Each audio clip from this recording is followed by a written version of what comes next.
Hey, this is Gavi. You can't see me because it's dark in the room.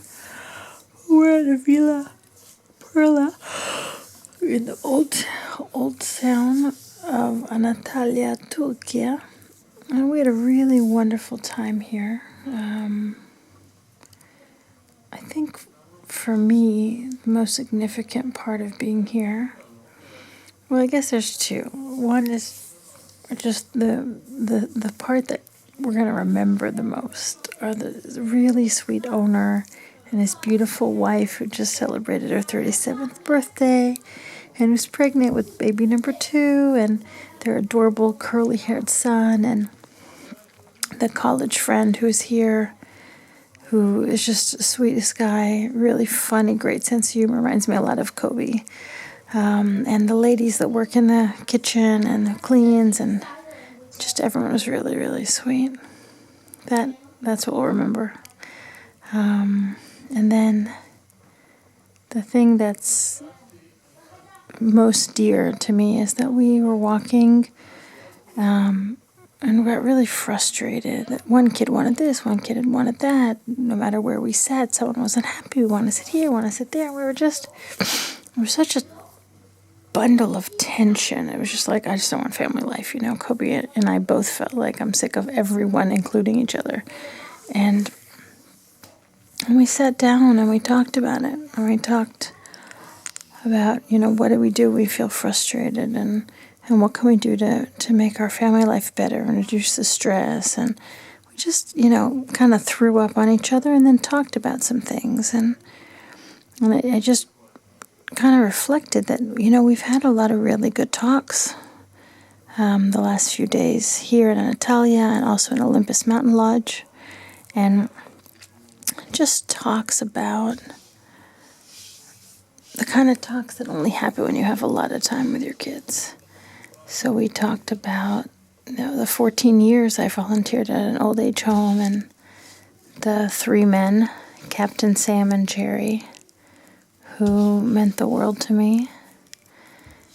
And there's more to tell. 14 years is a lot of storytelling. And we talked about when Mommy worked as an executive director of a nonprofit organization, and the people that I helped, and the immunization fair we had with the local hospital to immunize all these kids who couldn't afford it, and the Unsung Heroes banquet that we had, where we picked the janitor from the hospital and the teacher and the mom who volunteered with the reading program at the school, and all these people that were like one of those behind the scenes kind of people that never get acknowledged, and we got them on stage and we read speeches about them and we applauded, and their parents and their grandparents and their kids came, and people were crying and they got plaques, and it was just one of those moments that, you just say, I did something right, We talked about how Mom and Dad used to volunteer at the emergency shelter for children. It was like the first stop after the kids are torn out of their homes and before the foster care. And we told them about, the baby that was addicted to cocaine, and the kids that had cigarette burns on their arms. And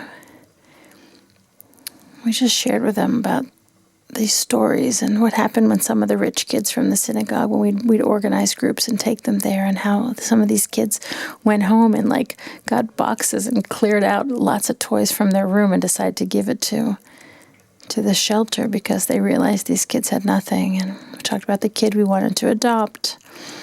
And we just spent a lot of time we spend a lot of time, but it's been particularly noted here because it's been raining, and it means we had a lot of time to read. I think we're on chapter 6 of Henry Huggins and for a Beverly Cleary book, and it's a lot of time to read. We saw 2 episodes of Survivor.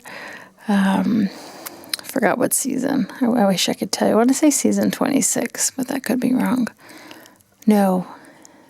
This one guy said he'd been watching Survivor for 11 years. So, I don't know.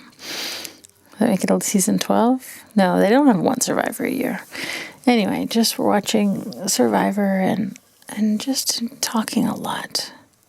And I really value that. I told Kobe that our next conversation, I really want to talk about victimhood and what makes us feel like victims, and what happens when we feel like a victim, or what happens when we believe that story that we're the victim, and how does it make us act to other people. And we've been talking to them so much about things that no one ever talks to you about, like, how do I deal with a pain if a friend betrayed me, and the pain that I carry? Or how do I deal with people who, no matter how many years goes by, when I think of that person, it still hurts?